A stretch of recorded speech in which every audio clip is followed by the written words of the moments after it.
Did she jump? Was she pushed? Did she disappear willingly? Or was she taken? These are the questions that have haunted investigators, her family, and anyone who's followed the chilling case of Amy Lynn Bradley. She vanished from a cruise in the middle of paradise and was never to be seen again. Or was she? Welcome to That's My Opinion, where we break down the biggest stories, uncover hidden truths, and explore why they matter. I'm Bacon Bears, and today we're digging into the deeply unsettling disappearance of Amy Lynn Bradley, a 23-year-old who vanished without a trace during a Royal Caribbean cruise in 1998. Now, as always, this video is for conversational purposes. Do your own research, form your own opinions, because this one's mine, and let's get into it. It was supposed to be the trip of a lifetime. In March of 1998, the Bradley family, Ron, Iva, their son Brad, and their 23-year-old daughter, Amy Lynn Bradley, boarded a Royal Caribbean cruise ship called the Rhapsody of the Seas. And this wasn't just any vacation. Ron had won the cruise through some contest at work, and his prize was a luxurious week-long escape at sea. And I believe at first it was just for the parents, and then they negotiated to get the kids on the cruise as well. Now, Amy Lynn Bradley was many things. She was athletic, she was social, she was a college graduate with a degree in physical education. She had recently accepted a new job as a computer trainer at a local company. Her life was in motion, and this cruise was meant to be a celebration of everything that lay ahead. Friends and family described her as the life of the party. She was magnetic, the kind of person who could light up a room and make everyone feel seen. She had a big laugh, a commanding presence, and a fiercely independent spirit. But behind her bright smile, Amy may have been carrying more than anyone realized. Amy was also gay, something that became a focal point in the Netflix documentary Amy Bradley is Missing, which makes me really upset because I feel like now the internet has run with this and they're focused on that more than the fact that Amy's missing. But, you know, the internet's going to internet. But the series suggested that Amy had only recently come out to her family, which portrayed this complex emotional dynamic within a traditional household. And I do have to say, in the 1990s, being out as gay was not widely accepted, especially in conservative or close-knit communities. However, Brad Bradley pushes back on this framing. In a CBS interview following the documentary's release, he stated that Amy had come out years before the cruise and that their family had already accepted her identity. They loved her for who she was. They remained a close, tight-knit and supportive family. Now, there was a letter that was brought up and referred to in the documentary, and although the full letter is not shown, it's alleged that Amy's father, Ron, had written a 3-page letter to Amy's girlfriend at the time saying that he didn't agree with the relationship, that he was disappointed, but according to him, he still loved Amy unconditionally. So do with that conflicting information with what you will. The Netflix documentary paints one version of Amy's story, but her brother Brad makes it clear that they had already known that she was gay and they were still a tight-knit family.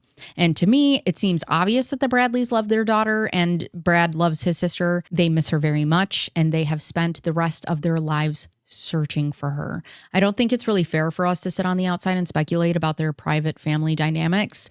We weren't there. They all say that they had a great relationship. Everyone around them says the same. And yes, maybe at some point a comment was made or a letter was written or something was said that they now regret, but that doesn't mean that it defined their love for Amy. People grow, families change, and forgiveness happens, but the internet can be the internet and it can be very cruel.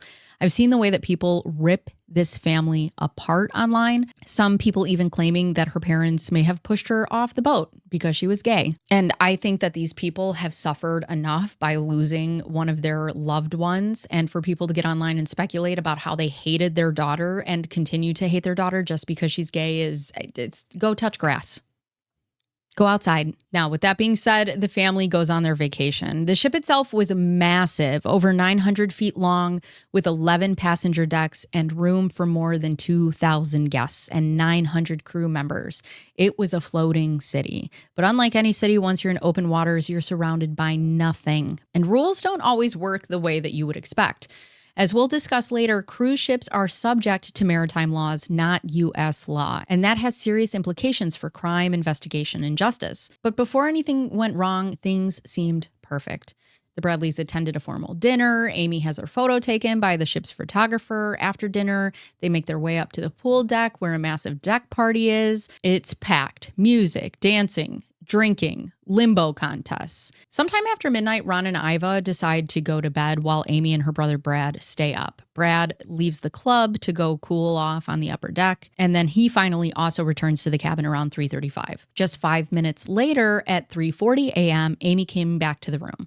She told Brad that she wasn't feeling great and wanted to sit outside on the balcony to get some air. She also mentions that Alister Yellow Douglas, the bass player in the ship's band, had made a pass at her, perhaps touching her inappropriately. He said she sort of laughs it off, but she made a note of it to him. And to me, that conversation is important because when we bring up something like that, especially when it involves physical contact or someone crossing a line, I feel like it's on purpose. Sometimes we mention those things to alert someone or maybe to process what happened ourselves or because something just doesn't sit right with us, right? Like we're saying it out loud so that our brain can be like, that didn't feel right. Now, by all accounts, Amy had been drinking that night, just like most people at the party, which matters when we look at all the theories. At some point around 5:30 a.m., Ron Bradley briefly wakes up and sees Amy on the balcony. She's just relaxing. He falls back asleep. But when he wakes again shortly after, she's gone. Her cigarettes are missing, the balcony door is open, and her shirt is inside the room. Now, I do have to say the part that strikes me as a little odd is that Amy was 23 years old. She wasn't a teenager, right? She's not a child. And from everything that we're told, the Bradley family trusted their kids. Her parents even went to bed while Amy and Brad stayed out at the nightclub, which to me says a lot about their level of independence on this trip. I mean, for all intensive purposes, they are both adults. So then the question becomes, why the sudden panic? Why did Ron go from waking up and seeing her peacefully resting on the balcony at 5:30 a.m. to a full-blown panic at 6 a.m. when she's gone? It wasn't even that long of a window. And on a cruise ship, especially one with thousands of people and a 24/7 atmosphere, wouldn't it be completely normal for a 23-year-old woman to be up early, just like walking around, maybe taking pictures, maybe watching the ship dock? So what was it about this particular moment for him that set off alarm bells? Was there something else that made Ron and Iva so uneasy? It just feels like in this story, there's a piece that's missing for some context. And I'm just trying to imagine if I were in the same situation, sharing a room with a 23-year-old adult, and I woke up and they weren't there, right? Like, I don't think my first thought would be that they were missing. I'd probably assume that they went up on the deck for a smoke, maybe grabbed a coffee, maybe just wanted some quiet before the day started, especially if her cigarettes were gone. That would imply to me that she had just stepped out for a minute. But also I have to remember that a lot of times with these documentaries, we're looking at them through the eyes of 2025, right? This was 1998. They didn't have cell phones. Did they have pagers? Or beepers, but they didn't have iPhone 16s that have Find My iPhone apps or, Life 360 or anything where I could just look up on, her phone and see where she's at somewhere on the ship. Or it's not like I could text and be like, hey, where are you? And they could say, oh, I'm grabbing coffee. Or if they don't answer, then you panic. But I need to know what it was about this particular moment when she wasn't in the room that made them be like, something's not right. Now, it's always important to take a look at the timeline. It was just after 5:30 when Ron Bradley woke up and noticed Amy. Ron doesn't think anything of it. He goes back to sleep. About 30 minutes later, he wakes up again. This time, when he got up to check on Amy, she's gone. The door of the balcony was open. Her shoes were where she had left them. Her cigarettes and lighter are missing. Ron looks around the room looking for any sign where she might have gone, and there is no note, no noise, no movement, and the rest of the cabin is exactly how they'd left it. By 6 a.m., the Bradley family is in full panic mode. If Amy had just gotten up to explore the ship and take a walk, would it be unlike her not to leave a note? Why was the balcony door left open in the early morning? And why hadn't she taken her shoes? And I'm unclear if they talk about this, if she had extra shoes, because personally, when I travel, I take more than one pair. Because she could have just left her sandals, came in, and slipped on a pair of gym shoes and went out the room. But the family begins this frantic search on the ship, retracing the steps that she might have taken. Was she on the deck? Was she grabbing coffee? Is she exploring a lounge? Is she talking with staff? And as time ticked by, their worry grew heavier. By 7 a.m., they report Amy missing to guest relations. There they meet Brent Hunter, the ship's guest relations manager. When the Bradleys begged him, he actually says that they were forceful, but they begged him to issue an emergency page over the intercom, and Hunter declines. He tells them that it was too early and that a ship-wide page at 7 a.m. would be intrusive for other guests. And the Bradleys are stunned, rightfully so. As a mother, I'd be mad. Oh, I'd be mad. I mean, your daughter's missing, and they're being told to wait because we don't want to, disrupt other passengers. He finally agrees to page her, but only after 7:30 a.m., and this allows crucial time to pass. during which the ship continued normal operations and guests began preparing to get off the ship in Willemstad Carousel. Now, just before 8 a.m., a ship-wide page was finally made calling for Amy Lynn Bradley. Not that she's missing, not that there's an emergency, but just like a typical, would Amy Lynn Bradley please come to the guest relations desk? But by then, the situation was deteriorating fast. The Bradleys pleaded with the ship leadership not to let anyone disembark until their daughter was found, worried that if Amy had been taken or tried to leave, that the only window to stop it was now. And the ship's cruise director later admitted in the Netflix documentary, Amy Bradley is Missing, that halting the cruise process for one missing person wasn't something that they would have ever considered. Quote, cruises go on. It's one family's unfortunate incident, but there are still over 2,400 paying passengers on board. And don't worry, Kirk gets way worse. As passengers began leaving the ship, the crew finally initiated what's known as a Charlie drill, a Royal Caribbean code for a missing passenger or potential threat on board. And these drills involve staff searching public spaces, cabins, and off-limits crew areas. However, it also requires staff to search their own cabins. If I've committed a crime on that ship and I'm required to search my own room, you think I'm going to narc on myself? This seems counterproductive. But by then, much of the ship had already been cleaned, and Amy's room was never treated as a crime scene. Her cabin had already been entered by cleaning staff before security even began searching. Later that morning, the captain personally came into the Bradleys' room. He informed them that the search had yielded nothing. No signs of Amy, no clothing found, no personal items. She had just seemingly vanished.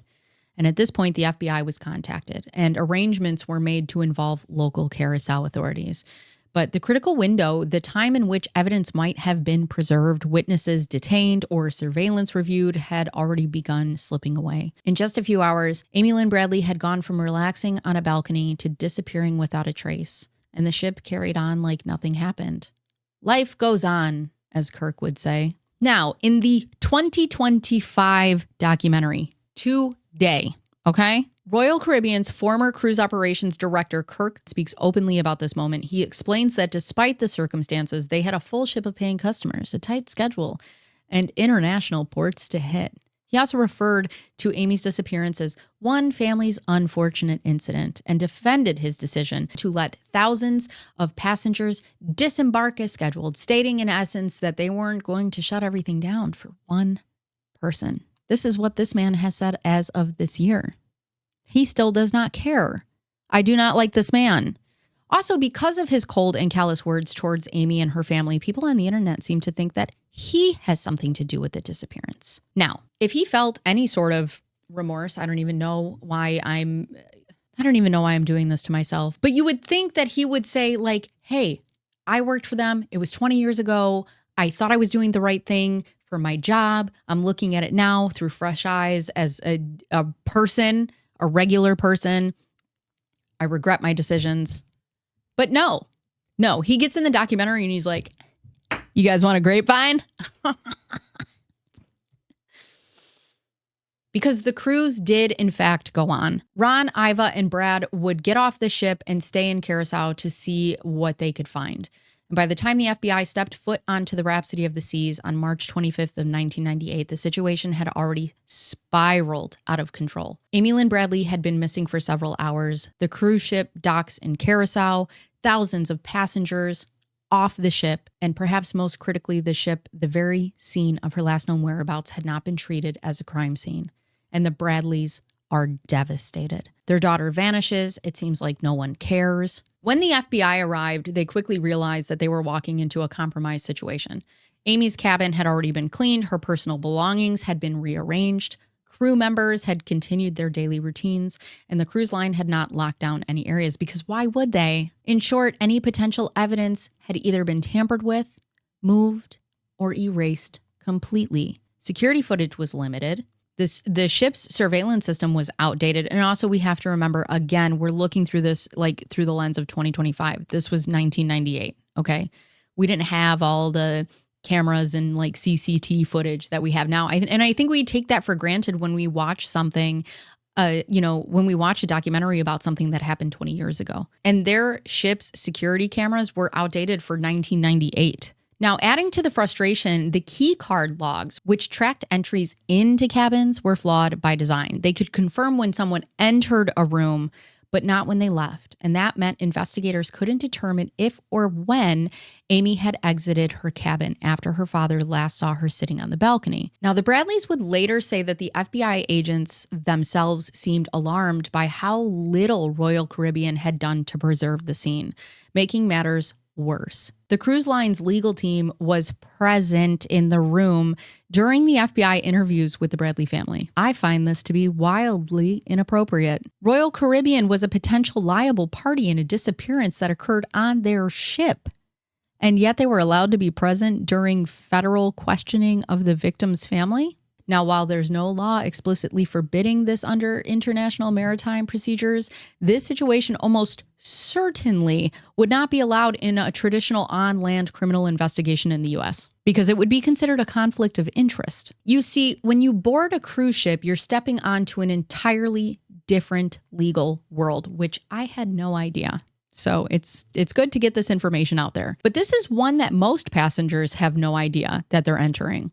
Cruise ships, especially those sailing in international waters, are not governed by U.S. law, even when the passengers or the cruise line itself are American. Instead, the ship operates under the jurisdiction of the country where it's registered, what's known as the flag state. In Amy Bradley's case, the vessel she vanished from was registered outside the U.S., meaning that once it left the port and sailed beyond 12 nautical miles from land, U.S. law no longer applied. And from that point forward, the laws of the flag state governed what could or couldn't be done.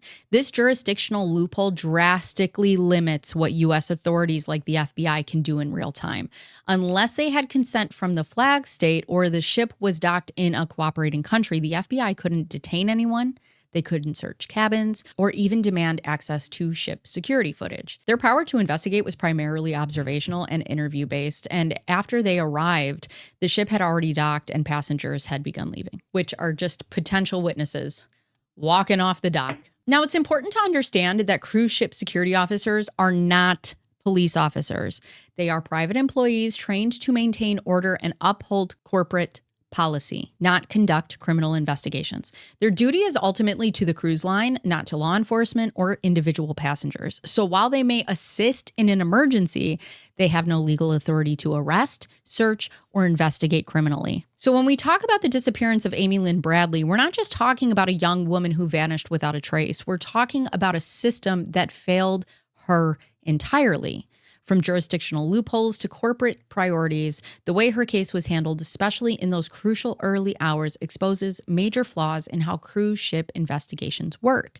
Of course, in every investigation, authorities have to start by ruling out those closest to the victim. And in Amy's case, that meant the Bradley family. They were the last known people to have seen her alive and confirmed that it was her on the balcony in the early hours of that morning. But they were ruled out fairly quickly as suspects, as they were extremely cooperative and transparent about their actions that night and into the following morning. Now, despite the chaotic circumstances, the FBI interviewed several key figures on the ship.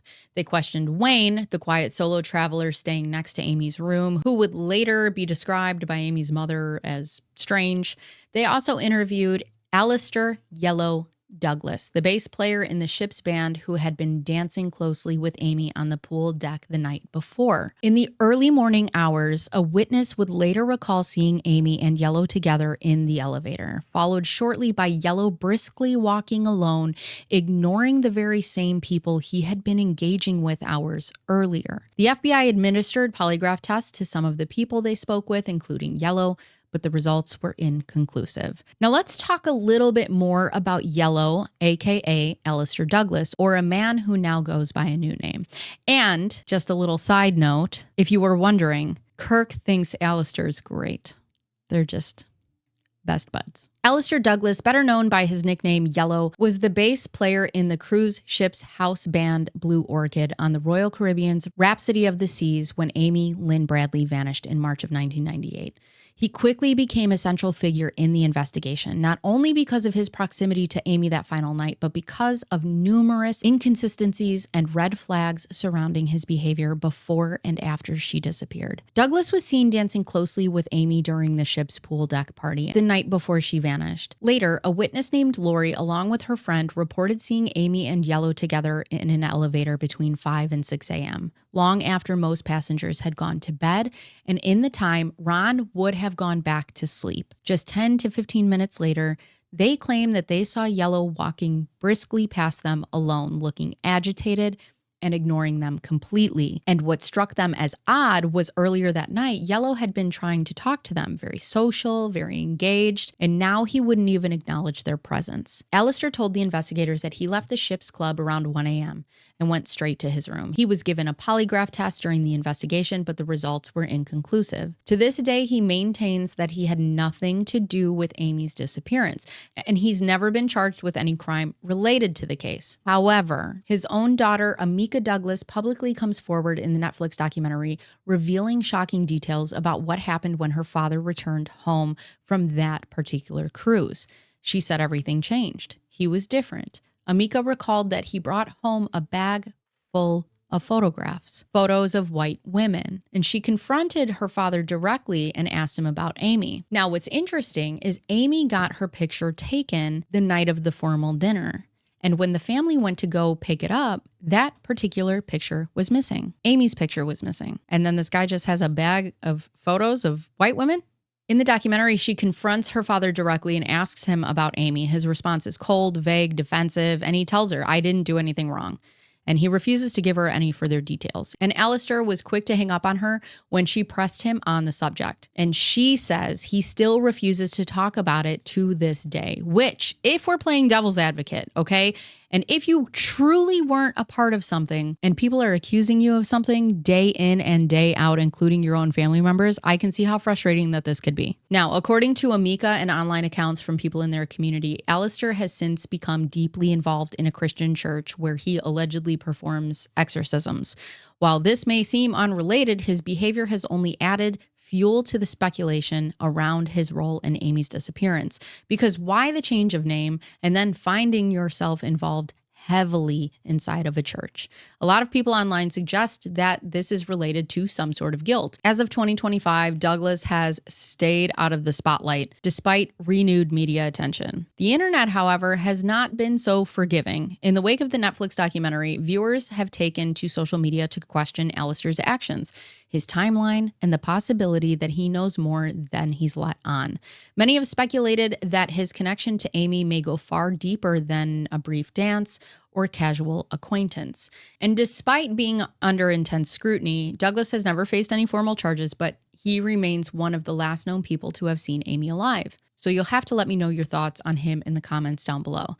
Watching his daughter, you can tell that this eats her up, which is really sad. Now, this part is according to Brad, but after Alister was interviewed on the ship, he came out of the room almost cocky, high-fiving some of his buddies, and Brad claimed that it took everything in Ron not to beat the shit out of him. Which, if that is true, whether he had anything to do with it or not is disgusting behavior. The way everyone on this cruise line seemed to downplay the situation is so gross. Royal Caribbean should be ashamed of themselves. However, the Bradley family, devastated and increasingly desperate, had to leave the boat with nothing. They had no daughter, no clues, and no control. Witnesses who may have seen something left the ship and returned to countries all over the world. Even rooms of interest like Alister Douglas's cabin had been cleaned before a proper search could be conducted. Royal Caribbean issued statements at the time assuring that they had done all that they could. Did you? Did you do everything that you could? As a billion-dollar company, did you do everything you could? Because you couldn't even be bothered to page her over the microphone at the time that the family asked you. Whatever. It's whatever. From there, the FBI's official involvement would become more limited, and the family pushed forward on their own. They launched a full-scale media campaign. They appeared on America's Most Wanted. They created reward funds. They traveled back to Curacao. They began to receive tips and leads, some credible and some others cruel hoaxes. But in terms of formal investigation, law enforcement had already hit a wall, and they would stay there for years. Over the years, numerous eyewitness testimonies have surfaced regarding potential sightings of Amy. Among the most frequently cited is the account from a U.S. Navy sailor who, in 1999, claimed that he met a woman identifying herself as Amy Bradley in a Caribbean brothel. She allegedly told him that she was being held against her will, but the sailor didn't report the incident immediately due to fears of disciplinary action. Because this man in the Netflix documentary said he went to a seedy bar to grab a beer, which was 45 minutes away from the dock that he was off his Navy boat in. He goes in and he's like, yeah, this girl is, telling me that she's being held there against her will. I've heard it all before. Singapore, Philippines. So you telling me that you drove 45 minutes to go to a brothel to have a Bud Light? Another key sighting took place in 2005 in a public restroom in Barbados, where a Canadian woman said that she saw Amy being harassed by men.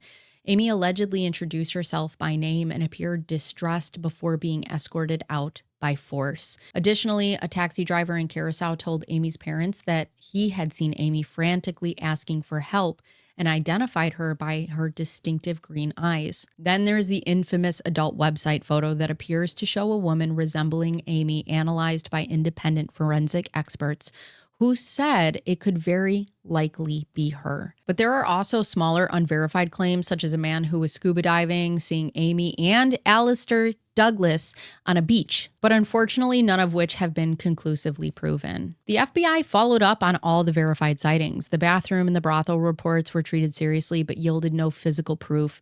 And it's also important to note that Amy's name and social security number have never been used since her disappearance. But I really want to dive into the adult website pictures because those seem to be a big point of contention in this story. In 2005, 7 years after her disappearance, the Bradley family received an anonymous email containing sexually explicit photographs pulled from an escort website. The woman in the pictures, advertised under the alias Jazz, bore a shocking resemblance to Amy. She had the same distinctive jawline, athletic frame, green eyes, and general appearance. Amy's parents were devastated, but also in a heartbreaking way, hopeful, because could this really be Amy? The family took immediate action. They had the photos reviewed by forensic analysts who performed a facial morphography comparison, a process that examines structural measurements in the face, such as eye spacing, jaw structure, or overall bone symmetry. According to the Bradleys and sources like CBS and 48 Hours, the results of that analysis strongly suggested that the woman in the photos was likely Amy. While no public forensic report has ever been released, it's widely reported that the experts saw numerous consistent markers. The match, while not conclusively confirmed, was enough to trigger further investigation and tip-offs to the FBI and Interpol. Still, huge questions remain. The woman in the photographs was never identified. Her image was pulled from a now defunct adult escort site, and no one, not law enforcement, not the public, not even private investigators, has been able to track her down. There's no metadata, there's no known IP address, and no voice or movement associated with those photos. They remain frozen in time, the last and maybe only visual lead in this case. Amy's family firmly believes the photos are real. For many, this moment marked a chilling possibility that Amy may have been alive, held against her will, and trafficked into sex work somewhere in the Caribbean or South America. One of the more recent theories introduced by Brad Bradley is that Amy's disappearance may be connected to Scientology. In interviews, Brad has expressed his belief that something larger and more organized may have been at play, hinting at the possibility of a human trafficking network tied to religious or cult-like organizations, specifically Scientology. However, as of now, there are no factual connections between the Church of Scientology and the Amy Lynn Bradley case. I just thought I would mention it because it's being brought up in interviews. But the question is, what length would you go to search for your missing child? And I think most of us would say that we would go to the ends of the earth and spend every last dime. And that's what the Bradleys did. After Amy Lynn Bradley disappeared, her family committed themselves entirely to finding her. The Bradleys worked with multiple law enforcement agencies, launched media campaigns, and traveled repeatedly to the Caribbean. They offered a $250,000 reward, later raising it to $500,000, and established a website, amybradleyismissing.com, to maintain public awareness and collect tips. Unfortunately, in 2002, the family was targeted by a con artist named Frank Jones, a self-proclaimed former Army Special Forces officer. Jones convinced the Bradleys that he and his team had discovered Amy alive in a compound in Curacao, and they were working on a plan to extract her. He even provided alleged surveillance photos of a woman he claimed was Amy. He fabricated intelligence updates suggesting a dangerous human trafficking ring was holding her. Jones emotionally manipulated the family and extracted $24,000 from them to supposedly fund an extraction operation. In reality, Jones was never in contact with anyone who had Amy. He had fabricated every single element of the story to exploit the family's desperation. His scheme unraveled when the FBI conducted its own investigation. In 2002, Frank Jones was arrested and eventually pleaded guilty to mail fraud in 2003. He was sentenced to 5 years in federal prison. The U.S. Attorney's Office stated that Jones' actions were, quote, particularly cruel given the grief and trauma the Bradley family was already enduring, which, yeah, the thought process to be like, grieving family, oh yeah, is so wildly gross. One of the most significant developments that they left out of the Netflix documentary was the legal action taken by her family against Royal Caribbean International. And also there is a narrative right now online that the Bradley family was charged with perjury. So I did some digging and here's what I was able to find. The Bradley family actually filed 2 separate lawsuits against Royal Caribbean Cruises following Amy's disappearance. The first one was filed in Florida federal court and the second in Virginia. These lawsuits weren't just about negligence. They also alleged wrongful death and emotional distress. Essentially, the family believed that the cruise line failed to act responsibly in the hours following Amy's disappearance, and I cannot say that I disagree. In the Florida case, the family submitted 3 affidavits, sworn witness statements claiming that Amy had been seen after the ship docked and that she had appeared to be in distress. However, it later came to light during court proceedings that the Bradleys had actually received over 100 separate eyewitness reports, many of which described seeing Amy alive and seemingly unharmed. These additional reports were not disclosed to the court or to Royal Caribbean during discovery, which is a legal process where both sides are required to share all relevant information. And that failure to disclose was viewed by the judge as a deliberate attempt to mislead the court. As a result, the Florida judge dismissed the case in October, citing what's called, quote, fraud on the court. And that's a serious accusation in the legal world. It doesn't just mean that the case is weak. It means that the judge believed the plaintiffs had deliberately tried to withhold or distort key facts. And this wasn't a criminal matter. No one in the Bradley was charged with or convicted of perjury, but it did destroy the case and severely hurt their credibility in the legal system. And the dismissal was later upheld on appeal in March of 2002. Meanwhile, the second lawsuit in Virginia didn't even make it that far. It was dismissed on jurisdictional grounds, meaning that the court ruled that it didn't have the legal authority to try the case. On top of that, Royal Caribbean, like many cruise lines, is protected by complex maritime laws that limit liability and complicate legal recourse for victims and their families. Great. Now, it's important to say this. The Bradleys have always maintained that their only intention was to find Amy, not to mislead anyone. According to them, the decision to include only 3 affidavits was strategic, not deceptive. They were presenting what they believed to be the most credible sightings. But in the eyes of the court, withholding that much information was a problem. And it's one of the more controversial aspects of the case, especially because it was used to dismiss what could have been a major legal action against the cruise line. So to be very clear, there were 2 lawsuits, neither was settled, both were dismissed, and no criminal charges were ever filed against the Bradley family. Okay, just so we clear that up. Now, the result is still devastating for the family. Not only did they lose any chance at holding Royal Caribbean accountable through the courts, but their credibility is now in question in the public eye. And that matters because it shapes how people view them and their motivations going forward. Here's the theory that makes the most sense to me based on everything that we've seen. Amy was 23 years old, right? She's on a cruise ship, she's drinking, she's dancing, she's having a good time like any young adult would on vacation. The cruise staff were clearly paying attention to her, and we know from firsthand accounts that some even asked her parents about her and invited her to places like Carlos and Charlie's. Could one of them or someone else have said something like, hey, you want to come check out the beach? Or come with us, let's go have some fun. Maybe it was a spontaneous decision, right? she's on a high energy trip. She's meeting people. She's feeling independent. She's getting out, just like some last funsies before she's got to go back to paying rent and go into her job. I think it's completely plausible that she said yes on a whim. I personally don't believe that she jumped. And while falling overboard is technically possible, even the documentary leans away from that theory. And I know that a documentary wants you to see what they want you to see. But for me, the most plausible scenario is that she agreed to a little adventure, something that felt harmless in the moment and ended up stuck, maybe trafficked, and never made it back. Amy Lynn Bradley vanished while on a cruise ship with her family surrounded by people in the middle of open water, and not one piece of definitive evidence has ever explained what happened to her. We've talked about every theory from accidental fall to suicide, from voluntary departure to human trafficking. We've looked at the family, the crew, the timelines, and the systems, Royal Caribbean, I'm looking at you, that have failed this family. But now I want to hear from you. What do you think happened to Amy Bradley? Do you believe that she was taken? Do you think that she could have jumped? Was she lured off the ship and caught in something darker than anyone could have imagined? Or is there still a missing piece that we haven't even considered?